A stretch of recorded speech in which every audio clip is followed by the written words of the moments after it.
Welcome back, everybody, to the Heroes of Storm Summer Championship, live from the Monsters Energy Studios here in Stockholm, Sweden. We have the banger for you. MVP Black against X Team, the finest of, or some of the finest of China against the world champion here from the Spring Championship. It is going to be an absolute blast. Guys, with me here in the cozy sitting corner, of course, Jayhao, as always, he's not going anywhere today. How are you? Are you excited about this? Can I even ask this? The hype level after the first set is the bar is now set. Yeah. Like, the bar is definitely set. I'm actually really looking forward to it. These guys over here, I know, are excited about the next set. Oh yeah, I am super stoked. What about you? No, it's gonna be. It's one of the. I feel like it's gonna be one of the best series out of the entire tournament, even though it's happening so early. Definitely, definitely. These teams have faced each other before too. Yes, they at the did. beginning of the playoffs for Gold League. And how did it go? So it was a 3-0 for MVP Black. In the first game, it was Battlefield of Eternity, and X Team got pretty far behind in the early game, too far behind. In game 2, they did better in the early game, but then Stitches, once he got Gorge, Sign did not miss a hook. It was just crazy. Yeah. And then game 3, it seemed maybe like they were a little demoralized from that, as it was a pretty big stop. And the moment you mentioned Stitches, I could see Dread's face just Light changing up, Stitches. light up. I do actually. I love Stitches. You love Stitches on MVP. I just love him in general. It's just you got to find him in the right style compositions, and obviously they probably thought it out very thoroughly, as MVP seems to always do, and they made it work out in that game. But I am excited to see how this goes in this set. Yeah, and once again, of course, before we get started with this winners match of Group A, let's actually take a look once again at what happened on the way to the Summer Championship. We've seen a lot of regions sending the best of the best that they've got to offer. Of course, North America, Europe, the Western regions, they are still looking to redeem themselves after sort of a disappointing performance during the Spring Championship. Is there any team from the Western regions, guys, that you have high hopes with? I think it's My Insanity. That's without a doubt probably my highest hope team. I think they have the skill set. Their drafting is very creative, which is like, as I've always said this about them, it's either going to be the reason they succeed or the reason they fail. But other than that, I think they're a really great group. On a similar point, we talk about talent, though. I think Naventic is a very talented team. Yes. Very talented team. It's just a matter of they have the cohesion, they have the familiarity. It's just a matter of the things that I've seen from them have actually been improvements since spring. I know they dropped 3-0 just last week, but I honestly feel like their ceiling is higher than My Insanity's. It's just a matter of if they can achieve their potential. Yeah, emotions run high for that team, though. Yeah. It has to be whether or not the momentum's with them, how they're feeling coming into it, too. And a lot of the teams that will be coming out of this this group stage specifically are going to have a lot of momentum. Yes, they'll be showing strategies, but they have momentum going in already and can carry that through, knowing that they've already had victories to get to the point they're at. And to everybody who may have actually just tuned in today or just didn't really do some research on how this tournament is going to fall out, we actually have 2 group stages today. And of course, tomorrow we're going to dug it out between the teams and see who's going to qualify themselves for the second group phase. Now we're actually going to focus on Group A here. Vinnavashu just made it to the Deciders match. MVP and X Team are still waiting to get that chance to actually advance. And Negative Synergy, unfortunately, is out of the tournament here. And in Group B, we still have Gale Force Esports, My Insanity, as we mentioned, actually one of the secret favorites for taking this tournament, actually, and PBA, Please Buff Arthas, and Big Gods. They also have the chance to make it. And to mention the second group phase a little bit more in detail, there are the first seeded teams from all the big regions, right? So we have Dignitas waiting, Naventic waiting, E-Star Gaming, and Team Tempest. And these teams actually have a lot in storage, and they may actually get a little bit of an advantage because they see all these matches today and tomorrow. But I think there's something to be said about being able to play against some tough competition before you get to that stage. And I think it's something that we might see from time to time in the sense that, does that help you gain momentum? Yes, you might show a few things that you don't necessarily want to show, but you're already competing at top level. I really feel that there's an advantage to both sides. And the best part about that is when he named those teams, like, the best is still waiting. Like, we're here, we have killer games, killer teams, and we still have the most exciting part in a few days. This is what I love. This is the best thing about Heroes right now. Yeah, and of course, like we're here at a studio, it's really fun. But then once we get to that, we have a big crowd too, which is going to be just so much fun. I can't wait for that event. Basically, isn't it the first time for you guys to actually experience DreamHack Summer live in person? It is Oh, for me. definitely. Yeah. Oh, yeah. Yeah, the only DreamHack I've done is Austin. And Yeah. guys, if you haven't been to John Chepping, where the big venue is going to be at, it is actually an entirely different feeling. This is where we have a live audience, and this is also, of course, where the games are going to be just much more intense because of that. So definitely cool stuff. And let's actually take a look at the updated bracket here as well. We see, of course, that MVP Black and X Team, they are in the winner's match. So the winner of this next best of 3 is automatically in group stage number 2, whereas the loser drops down to the lower bracket and has to win one more game against Renovatio 1 before securing themselves another slot. Now, we've just seen Renovatio. Do you think they have what it takes to actually take a map or even win the game against either of those teams, Dread? I think they definitely can take a map. I think it'll be rough, and everything feels like it's going to have to go into their favor. That's going to be the Right. case, but I do think there is potential. There is potential. Wow, coming from Dr. Dread himself, that is certainly an achievement. I express a lot of what he expresses. I feel the potential is there. Yeah. A lot has to fall in their favor. They can't make mistakes. They have to be on top of their game. At the same time, the team, whoever they go up against, whether it's MVP or X Team, similarly has to play to their strengths. All it takes, Right. one late game mistake can change the dynamic of an entire match, an entire game. I mean, there's so much. The competition level here and now, the thing is, though, all these teams look really comfortable. I don't think this type of stages get into them, so people are definitely going to have to rely on Yeah. skill and talent alone. And now let's actually call in the heroes from South Korea. MVP Black, the reigning world champion in Heroes of the Storm. Let's see how they prepared to defend their title.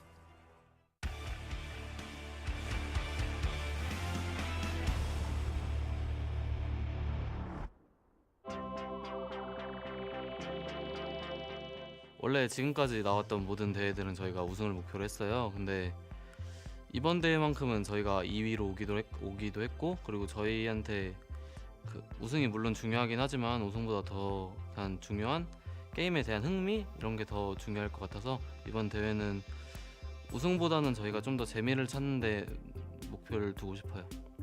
사인 선수일 것 같아요. 사인 선수가 최근에 좀 안 좋은 일이지만 전투력이 강해지는 일을 겪었기 때문에 아마 사인 선수가 좀 많이 좀 주목되거나 이런 상황 같은 걸 많이 만들어줄 것 같아요. 우선 오더 자체는 되게 중요하다고 생각을 해요. 왜냐면은 보통 싸움을 잘하는 팀이 있고 오더를 잘하는 팀이 있는데, 보통 싸움을 잘하는 팀들도 오더 잘하는 팀한테 오더 잘하는 팀한테 말리게 되면은 이제 자기가 하고 싶은 싸움을 못 하고 이제 그냥 레벨이 밀린 상태로 싸우게 되면은 그냥 싸움을 잘하는 것도 무효가 될 수 있다고 생각해서 오더가 게임에서 되게 중요한 것 같아요.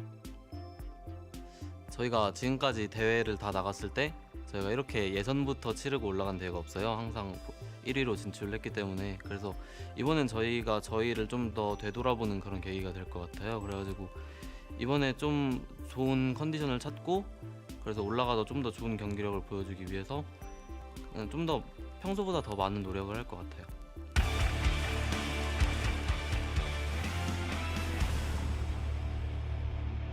All right, guys, that was MVP Black for you. And after yesterday's interview, when they beat their first opponents, they said, you know, Sake, their team captain, he was actually like, our team is at 30%. We're getting back momentum. We're getting back motivation. How strong can we expect MVP Black to come out after, you know, having a little bit of a setback lately, Gilly? And that not only just coming back and getting focused, but getting back your love of the game almost, right?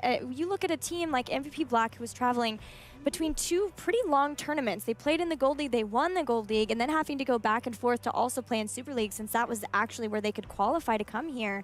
That would burn anybody out, just having to constantly travel back and forth. So I don't know how far they can go, but I think still very far. Dread, I have a question for you in particular. You know what it's like to be at the top, okay? You're the one person that we can probably relate to who knows what it's like to be at the top. Now, obviously, competition was fierce in your playing days, and I don't think there was ever any look type at of that. attrition there. But Cute, did you cute ever smiles. feel like there was a point to where you were as good as MVP Black is, to where you might feel No. like you might have fallen off a little bit? I mean, what is the mindset of being a champion? I had that for mentality until I played them, and then I was a level down, and I didn't even know how.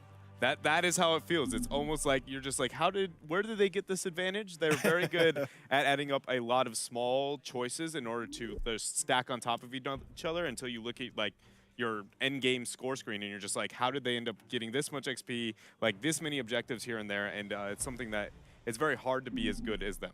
Can I ask you, Dread, to go with Jehao here? Is there something like a winning sickness where at some point you get sort of jaded?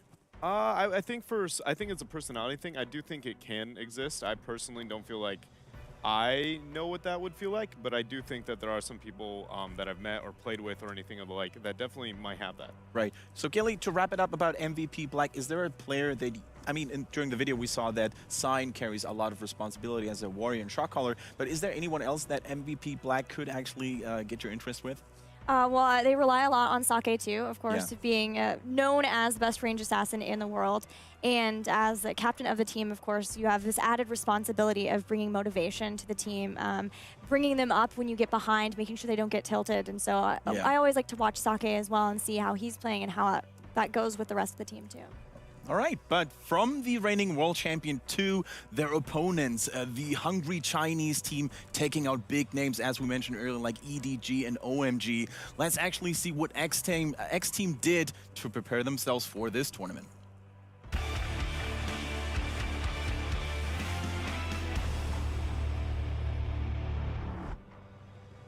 在我们的团队啊，我觉得其实这个每个人都很重要。我们的团队个人实力都还可以，但是我们的发挥，不是很稳定。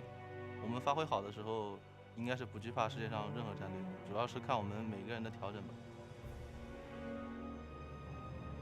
然后真的要说核心的话，我觉得是指挥。我们的主 T 叫埃利根特，就他的发挥是最重要的。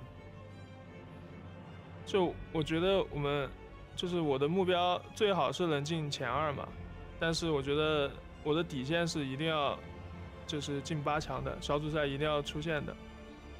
这是我给我们队的底线吧。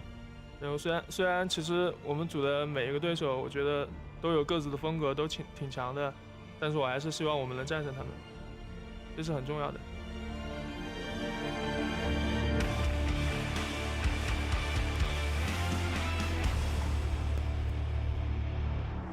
All right, X Team, they're looking up to their team captain, Elegant. And yesterday we also mentioned that in China there is this predominantly aggressive way of playing the game, Gilly. Do you think X Team fits into that stereotype? Do they play very aggressively? Yeah, they love to invade mercenary camps. That's one thing that they you'll see them do a lot. But just the fact that if you watch them, they always do follow Elegant very, very well. If he says we're going for a fight, you never see anybody saying like, oh, I don't know about this. Like they commit to whatever Elegant says. And a lot of times that happens to be aggression, and they will keep fighting until the end. I think one of the more telling things is that they said that they sometimes struggle with their play. But at the same time, they also believe that they're one of the best teams in the world. They said they want to have top 2. They know that they've got to get to this weekend first at DreamHack Summer. But the mentality, as you just said, they rely on Elegant. It was pointed out right there. Do you feel that that might create, because they follow him, is it ever to a fault? Maybe sometimes. Maybe if he's just not on his game. And then I still believe, and it's not something I've ever been able to talk to them about, but that they can become maybe tilted a little bit just based on watching their match versus E-Star in the losers finals. Each game got progressively worse, and so it does obviously mean that he has to always be in the right mindset, and that's it's a lot for any person. Dread, former shot caller, if somebody's following your lead and you know you have the support, does that enable you or empower you to feel more confident in your calls? No, it's not even close, actually. It's like one of the most frustrating things is if you feel like your team is responding, but like 5 seconds too late, for instance, or if they're not responding at all, it's something that can be very frustrating and make even the decision-making worse, but like it doesn't extend just to shot calling. It's the entire team. If you can trust that everyone is going to be on the same page, no matter what role you are, you're going to be more confident in your group. Yeah, I think that's one of their biggest strengths for sure. One of the things, Dread and I actually sat around this morning, watched some old replays, and it was like, watch this call. And we were watching stuff. There was no hesitation. And that's a lot of what we see out of like these pro teams here, especially here. But it's what separates good from great, I think, when you look at some of these teams. The no hesitation, the trust in your teammates, and I think what they're relying on, trusting into Elegant, I think can actually help carry them to the next level. And I think it's time for us to take a look at what map is going to be played out first and which map maps, of course, are going to be banned away. The first round actually goes to Tomb of the Spider Queen, a map that we haven't seen that often during the first day of the Summer Championships, but certainly a map that's fairly neutral and that can do well for both teams. Now, Dread, I always wanted to ask you, we've seen sort of the shake-up and the downfall of MVP towards the end of the season when they fell to Team Tempest. Can you tell us and wrap it up for the viewers out there as well? What was the ultimate playstyle from Team Tempest that made MVP look not so good? They split them up. They didn't allow them to get the team fights that they're used to getting, kind of like baiting out Meriday's positioning, Rich getting a flank, and doing a large amount of damage on Thrall. They just split them up, distract on one half of the team fight, and then proceed to be aggressive on the other. So Thrall might be a hero to focus on when looking into this draft. Could we actually see a ban maybe, or a heavy pick, or an early pick from X Team? I mean, anything's possible. You said Thrall for X Team? I got distracted because something was happening on the store. Yeah, I mean, X Team loves Thrall. And I always thought maybe it was a hero pool thing specifically, but when Elegant was up here after their winner's interview, I think it said... He doesn't even like him. No, he doesn't like playing him. It's more that he's like, I believe that Thrall is good, so he will play Thrall. I was like, well, okay. No, but the person playing it was like, I don't even like playing Thrall, but he follows the lead. Yeah. He does. He really It's funny, does. that happens in Europe as well for My Insanity, for example. Nurok hates playing Tassadar, but still, he is being forced into that hero so many times because, of course, he is great. But I think the pro players, especially at this level of competitive play, they know how to make their hero pool diverse. At least that's the ideal case. One thing when it comes to this matchup that I really wanted to point out is that both of these teams seem to have the exact same approach to the game, it feels like. Not so much when it comes to the draft, but their strengths are their late game team fighting, and their early game is not really as effective as some of the other teams in the world. Specifically, I feel like E-Star is without a doubt the best early and mid, but they excel when you get to the late game and when it comes to the team fighting. And so it's going to be this weird battle of like, all right, so we're about that point where death timers really start to matter, and it's just going to be that one team fight game is what I feel like we're going to see here. All right, and the draft has started. Tomb of the Spider Queen, as we mentioned, is going to be the first battleground, and Falstad is no longer in the equation. He's being banned out, and so is Uther. Can you elaborate, guys, why Uther is being banned out by X Team here? They're going to ban Karazim in the next rotation. Okay, so essentially MVP Black has shown that they're very afraid of the support choke, and it's going to force them to be picking up Karazim very high in the next rotation. I feel like that's the only reason they can force it. X Team really loves the Uther. They love Uther. They love That's Uther. like their highest win rate hero. It's one of their 3 most picked heroes coming out of Gold League. This is a drastic change in style. Okay, but they do like playing Illidan, but it's Tomb of the Spider Queen. It is it's a smaller battleground, but MVP Black are going to grab Kael'thas. I'm a little surprised. Zul? Yeah. I mean, Zul has to... Yeah, there. Oh, yeah. Okay, there we go. I'm surprised they didn't get first picked, actually. MVP Black have shown that they prioritize Kael'thas far higher than they almost ever have.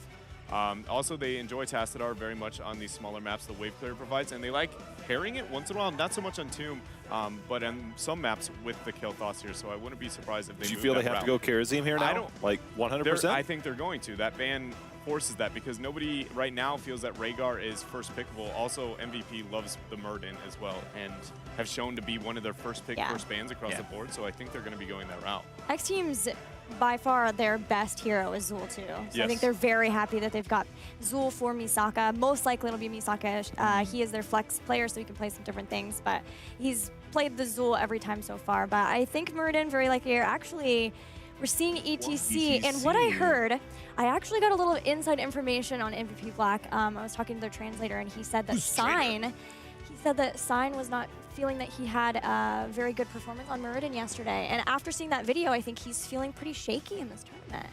All right. And I think Meriday would probably have a word in this draft as well because he wants to have a decent support. And as you mentioned, there is the risk of Karazim being banned in the second round for X Team, which would leave all the top supports potentially eliminated for MVP Black. This is certainly a very interesting scenario that we've got going here.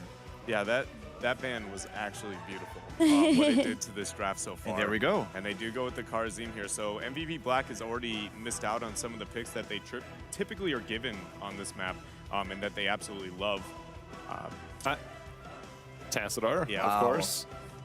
I just wonder if Sonya and Thrall are still going to be on the board. I almost feel like those are going to be basically counter picks towards each other. The Thrall in the Sonya? Like, I feel Sonya's going to be hooked up by one, Thrall maybe the other, maybe not so much now. X team prioritizing Sonya over Thrall. Yeah, that's but it's kind of actually Tomb. what I thought they were going to do. It's Tomb, right? So she's going to add 2 wave clear. It is pretty much Paradise's second most played if he's not playing Thrall, but still, it's very interesting to see them willing to do that. And there is a Tychus again, Wow. second time they're playing him in this tournament. I think that's because they expect MVP Black to be moving Yeah. into a double tank. With how they banned out everything, I think that they expect him to make that rotation, especially because just how they've manipulated the supports mainly. Yeah. Because we know that MVP has a very straightforward playstyle when it comes to the majority of the maps, really. Also, there's no more additional support except for Tyrande that could be picked up for MVP Black to sort of help defending against the shredding from Tychus. And Tyrande, we've mentioned it her earlier, she's not a very popular pick, right? So I Right. think the Tychus makes a lot of sense here. Yeah, we saw a big reduction on her after the stun meta nerfs. Yeah. And there's Sylph Thrall. or Tyrael? Is it getting Tychus to try to dissuade them from a second warrior? I don't Push them honest- into Kharazim plus 3 damage dealers? It could be the case here. This is but this whole draft is breaking a lot of patterns that these For teams both have kind teams. of shown. Yeah. So there's already a little bit of mind games going on here. I don't honestly know the route that they're going. Kyocha doesn't have his hero quite yet. So I'm trying to figure out what he plays, and we know that Falstad's off the table, Sylvanas is off, Sylvanas is open, Tacidar's off the table. He does play Abathur, but it's one of the Tyrael. weaker He maps, played and then Tyrael it's yesterday. Tyrael. But outside of that, Also, we don't see him. Illidan is still in the game. I- I mean, that's something we haven't mentioned. I mean, not likely going to happen on Tomb of Spider Queen, Yeah. but it's interesting to see that neither of these teams even respects Illidan. I think it's map specific in this Right. case. I think it's They're highly so- map specific. The fact that it's Tomb and instantly going Yeah. into Arthas, that is a heavy front line there, That's Dred. something that he has picked up again, too. It's Arthas has been one of Elegant's more prioritized heroes in this tournament so far.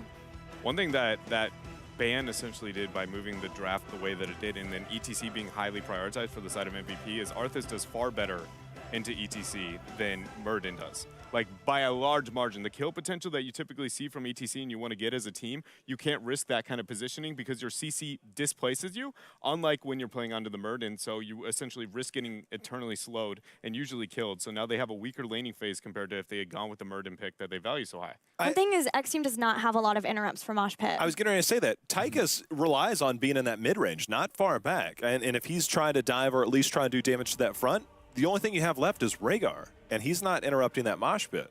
Yeah, there's That's a there's scary not potential. a lot of interrupt for a Mosh Pit with Arthas. So that's my fear. I mean, let's actually take a look at this. The only thing that could interrupt is the Tychus grenade Yeah. and a Sonya Spear if it's very generously aimed here, but that's pretty much it. Yeah, Yeah. they're going to have a hard time dealing with the Mosh, that is for sure. I'm more worried about the laning phase just because team fighting is not nearly as dominant on Tomb of the Spider Queen. Like, obviously, we're going to see a lot of skirmishes going here and there, but it's about those small man skirmishes where things like Sonya, Zul, Arthas all thrive. Rhaegar is one of the better supports in those situations. Uther's probably the best, but not by too big of a difference, whereas on the side of MVP, those skirmishes are not nearly as effective. Outside of the combo, you can get ETC kill Thos, and Thrall has decent kill potential, but they don't really have, I think, that great of a laning phase. Yeah, and it's really cool to see how slowly but surely Arthas is getting more and more weight into these drafts rather than a Nubarak. So you could almost say that the king's back. But let's actually talk about predictions for now, Jayho. This is without a doubt one of the most intense and exciting drafts that we've seen, with a lot of mind games going on, a lot of prioritization. Who do you think is actually going to win game number 1? Forget draft. I'm going MVP just because they're MVP Black.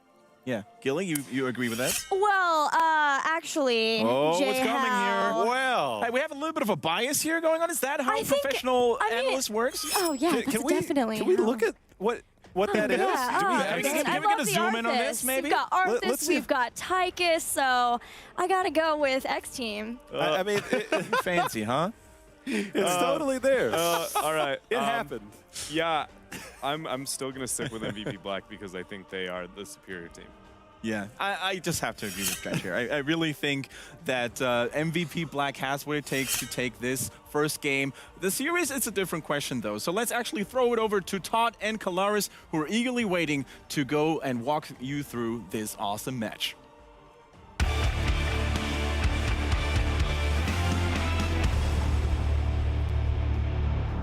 All right, thank you very much, guys. Let's get into our first game here. MVP Black versus X Team. What a draft we just saw, Todd. That is wild. Yeah, it's looking pretty good here. And, you know, I appreciate that there's a lot of hype around X Team as well, but MVP Black, man, I'm feeling they're going to have a strong performance in this tournament, and we're in map number 1 here already. It's all about MVP Black. Let's see how they're going to do. To the left-hand side is MVP Black with Kyocha going to be playing Sylvanas, Meriday on Karazim, Sake on Kael'thas, ETC will be played by Sign, and Rich is on Thrall. And to the right-hand side, of course, we have X Team with Paradise playing Sonya, Tao will be playing Rehgar, Elegant on Arthas, Yao Yao on Tychus, and finally Misaka will be playing Zul. Couple setups there. At the bottom is going to be Arthas hanging in there to try and maybe trap somebody, but I don't think anybody will fall for it here for now. MVP just picking the safe route, you know, meeting in the middle, cleaning that first minion wave and then grouping up around the top. It's a good combo as well, Arthas, with a Tychus down there. Although that being said, whoa, Tao way out of spot, and he will go down What was very he doing quickly. so far? MVP Blackman, those rotations, that was lightning fast. Just to put this into perspective, X Team, they've won $50,000 over in their career in total with the team together. So it's pretty good. $50,000 is a lot of money. MVP Black, $500,000, 500,000, 10 times more. Imagine how gigantic, I guess, their confidence here must be going up against X Team. In such a short time as well. And there's another explosive on towards Misaka, but Shade will get him away. The rotation from Tao to keep him alive, very, very important. But you can see the kill potential behind Meriday and, well, MVP's composition as a whole. And unfortunately, that little Howling Blast does not connect. And as much as, you know, Misaka didn't die there, that's not the kind of, you know, skirmish that you come out of thinking, oh, you know, nice, I escaped. You're more like, what? It's just so brutal. Elegant getting caught now. On the Arthas and just falling. Sign's going to get chased a little bit. Yeah, they need to shut down this 4-man rotation that they've got from top to mid to top to mid, or any lane that they're choosing to go through here at MVP. Because the thing is that that's actually just a very common, normal strategy on this map. You just rotate around as 4 and find kills here and there. X Team moving a little bit too far into lanes. I don't think we see anything particularly unusual in terms of talents. We've got Eternal Hunger on the Arthas here, Shrug It Off on Tychus at level 1. Yeah, Tao going with Colossal Totem at level 1 is a little bit far away from the usual, I would say, is the Wolf talent for the extra little bit of speed, but against what they're going up against, there's not too much. But Thrall will get taken off down towards the bot. X Team getting a bit of a revenge kill. Yeah, experience-wise, actually, it's still quite close here between these two teams so far. But in terms of gem, only MVP Black so far has been putting a little bit of effort into trying to turn in some of these. And Tychus at level 4, taking the bigger they are, so not exactly the most common talent. We saw it used in America a little bit as well, going into Burbank, but going to be picked up here for Tychus, as we're just kind of seeing these lanes stall out for a little bit of time. That's a nice route on towards Kael'thas there, but Sake will get away. Two of the players on MVP's side, I did commend as the Players of the Month for an article a little bit ago, because they are just so strong. It's very difficult to go up against MVP Black. And again, you know, the Chinese team's always known for loving to fight, take a lot of fights, playing very aggressive. It doesn't feel like MVP Black particularly is impressed by that or intimidated. On the contrary, they embrace it so far in this game and taking a lot of fight themselves. Yeah, they're up for it. And ETC works very well on this map because the shrubs or bushes or vents, whatever you want to call them, are very close to lanes, so that you can power slide out and get a good combo of stuns down. This poor Sign on the ETC, by the way, he got blasted in an interview. Yeah, he did. They really went ham on him, but I think he realizes himself that he was a bit of a problem, and Yao Yao taking some damage there. Paradise spin to win. Meriday quite low. Will get away with the rest of the team, though. Arthas cannot chase further. Yeah, good momentum here in this fight from X Team, but not going to be able to capitalize on it with any kind of takedown just yet. MVP Black, by the way, in terms of you know, all tournaments in Korea and across the board overseas, they only lose in the finals of Korean tournaments. When they go to a global tournament like this, they don't lose. They just win it, the whole thing. They won the last big one. Yeah, they did. They did. And I think one thing that's interesting about these drafts as a whole is when I look at X Team's approach is they banned out Tassadar on the second rotation, which means that at the moment, both of these comps, well, that's a lot of damage. You should be able to get away with Shade. Okay. Oh, and I thought Troll would move in here, actually. Played Yeah, I a thought he little would bit come shy. I too. think somebody was coming from behind, so he wanted to make sure he's got that covered. But the thing is, back to the Tastar ban, both of these teams don't really have much vision about turning point. Sonya's going to blow up. And The observer even moved away before. He's like, she's dead. yeah, It's okay. she's gone. Man. No need to see it. So all vision is being controlled across the turning points by just fights alone, which is a very Chinese thing. They're like, well, we'll just keep trying to hold on to the vision via fights. But MVP Black is at the moment getting the better end of that, even though X Team kind of forced that situation. First web weavers are going to come in here, and I mean, from this position as well, like MVP, they know how to play in any situation, but if they start getting ahead like this, it's the beginning of the end here for X Team. Saka just barely going to make it out. And Rich missed his third hit of Wind Fury off there. I think if he'd have got that, maybe he would have died. It would have been very close, though. You don't want to be taking too many shots from those towers. And for now, with these web weavers now descending, they do have an opportunity to take a lot of towers and further themselves towards level 10. They've already got an experience advantage at the moment with the 3-to-1 kills. yeah, this is going to do a lot of damage here down there, especially when you have Sylvanas on your team. It's like, Yeah. Oh, yeah. just ideal. Yeah, and she was last pick. On this map, she was last pick because they were prioritizing things, and again, the draft was a little bit wacky and crazy, but they've almost got a full level lead because they have taken, I think, some towers towards mid, more so than the other locations. Yeah, it seems to be, Oh, and a fort!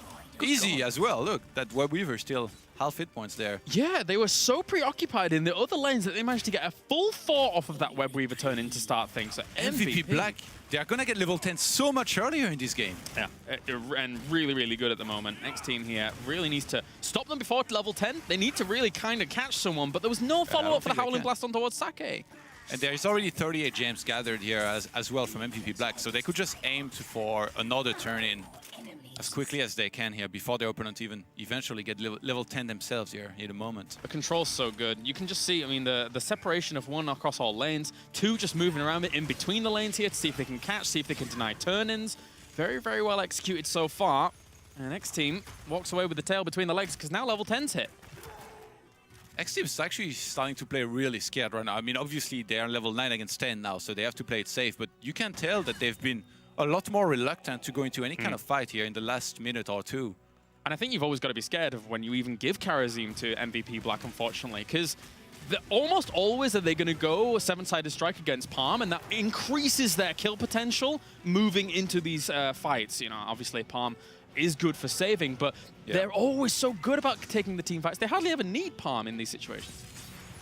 Yeah, we've seen MVP Black using 7-sided strikes so well, and in this case, yeah. you know, if a good power slide lands or if Thrall properly gets in there and isolates anybody, it's dead instantly, right? Yeah, indeed. It's very scary to deal with. So now they've got to just soak. Yeah. Avoid fights and soak. They actually got the turn in, which was great for them, but they lost a fort in price of that, of course. That's Even the problem. during the next upcoming fights, like if you think about it, you know, Arthas at the front, Sonya, they're going to get blown up really fast. They're going to have to kind of stay grouped together. But then if they do, the Welling Arrow lands big time, and then Kael'thas, so how do you deal with this? Do you spread out or do you stick together? That's a really good point you bring up, actually. It's very irritating for them to make that kind of decision. And let's see how it's going to go down here at the moment. 10s of hit for them. They've got all their heroics in. With the Skeletal Mage is actually for Zul, which is going to slow down those fights a little bit for MVP Black, making it harder for Thrall to have much mobility at the front. Likewise, Miraday goes in. He can get slowed as well. It's a good power slide on against Paradise. That 7-sided did quite a bit of damage, but Elegant does get away. The team of X Team was able to soak up that 7-sided very nicely to make sure Elegant didn't They're die. still hanging in there, I guess. Maybe they realized there was less heroics available for MVP Black, who's still going to engage, though. I don't know if they should be here. That's going to be a Sundering separating them up, and this is the perfect opportunity for MVP Black to take some kills. Yao Yao gets Ancestral Heals. Sign gets 3 with the Mosh Pit, and he could take some kills here. Zul goes down. ETC will pay the price, so the drill has been doing damage all the while through this, and a second kill on both sides here with Sonya and Sylvanas falling. What a great ancestral healing here. Saving the Tychus at the last second. And a lot of fighting here going on. This definitely is living up to the hype here that there was for this match going into it. That was a cool fight on both sides. I really, really liked that. You always got to be careful of that Thrall flank. Let's take another look at how that went down just towards the very end. ETC, he got the 3-man mosh, but there wasn't too much damage follow-up for them to really properly capitalize, thus the 2-for-2 trade. Oh, that laser drill went to town on Sylvanas, man. Yeah, yes. There was no escaping this one. All right, well, turn-in's gone down. MVP Black will have their web weavers descend once again. And despite the 2-for-2 trade, they didn't really get many structures off of that, did X Team. So Level 13 is going to be hitting pretty soon for MVP Black, and this Web Weaver's turn in means that MVP Black still very much so in the lead at the moment. It's going to be interesting to see if Skeletal Mages can land very well as well in the fights down the line. Of course, it's Army of the Dead on the Arthas as well to try and stay alive a little bit longer. It also means if you place it well that something like Kael'thas isn't easily gonna get away. Seven-sided strike goes in towards Elegant, and he will move away for a moment, saving himself even with a Howling Blast there, making sure Kyocha can't chase him down or anybody left on the team. Look at those heroic cooldowns here on X Team. They are about to have a lot of heroics. Like, it's really not that many. There is a chance here they engage. Wailing Arrow is up though. Oh, that's a good catch on towards Sylvanas. Doesn't get many more damage follow-up. Unfortunately, Elegant, with that seven-sided strike hitting him before, can't really frontline at the moment. So he's having to stand back just a little bit, but he still wants to be present in the team, so he didn't really want to go back to Fountain either.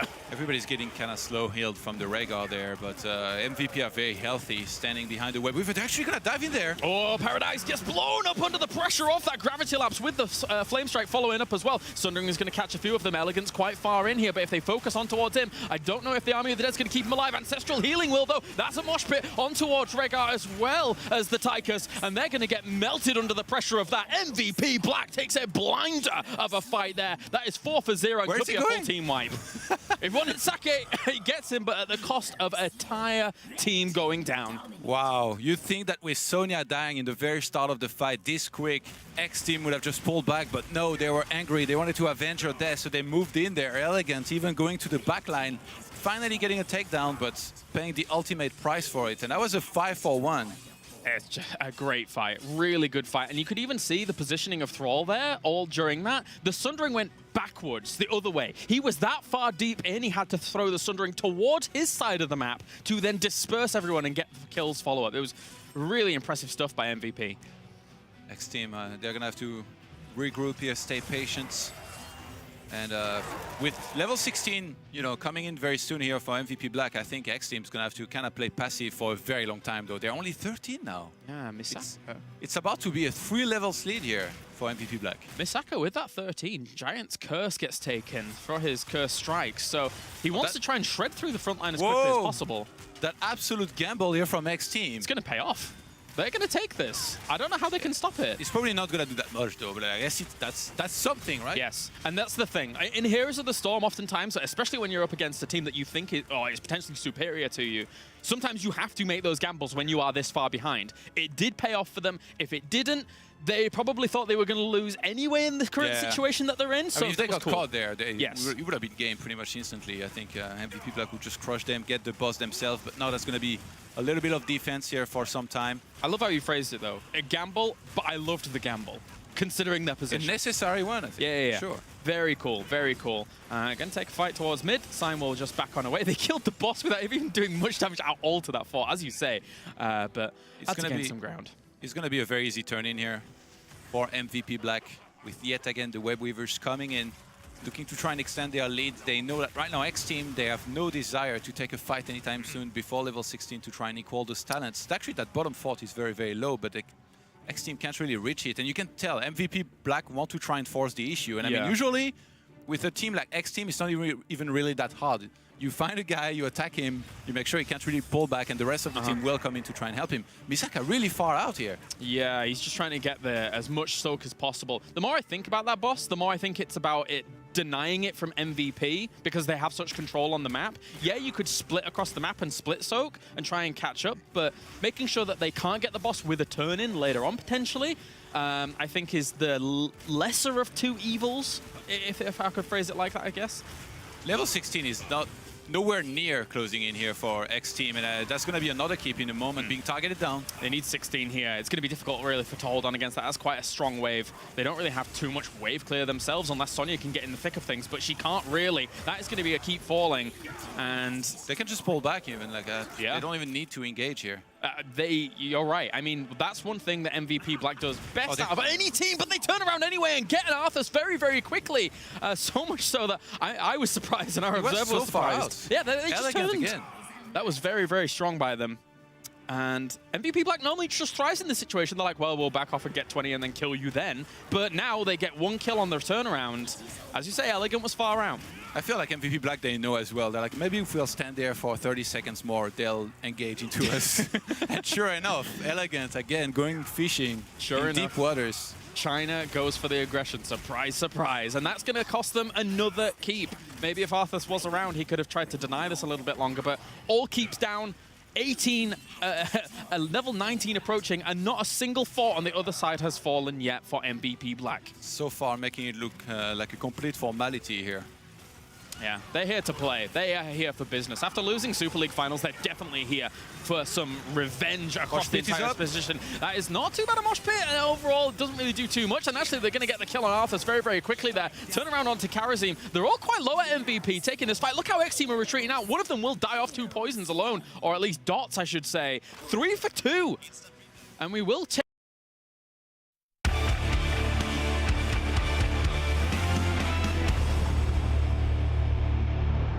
Hey guys, welcome back. It seems we had a few technical issues there, but we have fixed them, and we paused the game during all of that, so we will be getting right back in to the game to figure out exactly how this is going to go down. It might be a sheer formality at the moment, since X-Team has no keeps left alive, and you did spot all of those going down before the stream died. Yeah, it's still not looking good at all for X-Team. Nothing. No. They've not turned it around in that last minute or so that we've missed here. Now, got a few kills in that previous fight, but that's about it. It's going to be still difficult. There's still a huge fort wall in their way here as MVP Black take their hard camp, and we'll be pushing through towards mid, but they could easily just find any little camp they want, just get 20 and then steamroll through. Yeah, I mean, it's such an easy game from there for MVP Black if they want to play it safe. And it looks like, oh, X-Team is going to take one last stand. They are going to try to engage before level 20 is reached. Best time, but I don't think they're even going to get there in the end. We're seeing... ETC is coming in from behind. Uh-oh, and also Zul was actually quite far away from this as well. Paradise might even die. No, Ancestral Healing lands on him very, very quickly. Drill's been thrown down, but it's not going to... It's going to be completely negated by the positioning here, as Elegant also very, very low. They're trying to go on through. That power slide from Sign actually was able to lock down at the front, get some damage done, and get the follow-up kill. And that's 2 for 1 at the moment, with Yao Yao being zoned out by Rich at the top. Moshpit will go down. That's 3 for 1. Even Yao Yao against Rich will die. Very well done by MVP Black. That moment when you try to prevent the opponents from getting level 20 and you only end up giving it to them. Yeah. It was unavoidable here. MVP Black with a fantastic game here from start to finish will secure map number 1 against X-Team. Yeah, good stuff there by MVP Black. Really didn't drop the ball throughout the entire game there. A few kills here and there for X-Team on those earlier rotations, but MVP Black, they had far more strength there in the earlier stages, even going through all the way to the end. And that will be GG for game number 1, with this core falling down. X-Team needing to bring it back now throughout this series, but MVP Black looking scary and menacing. I mean, even whatever you give them. We saw X-Team's approach to the draft with the Uther band start off. It was clever, but it wasn't enough to topple these Titans. Yeah, the pressure was on Stein's shoulders, and you know what? He delivered. He had a pretty good game, I think, with ETC there, but just generally speaking, their synergy was really, really good as well this game. Just from the, I think it was like, even before a minute into the game, they already had a takedown. They kept on piling up with the aggression. X-Team kind of hanging there, but overall, they just got steamrolled eventually, right? Yep. Very, very difficult to deal with. So I believe we're going to go to a short break, but when we are back, we shall have game number 2 and the panel, of course, in a little bit here from the Heroes of the Storm Global Championship.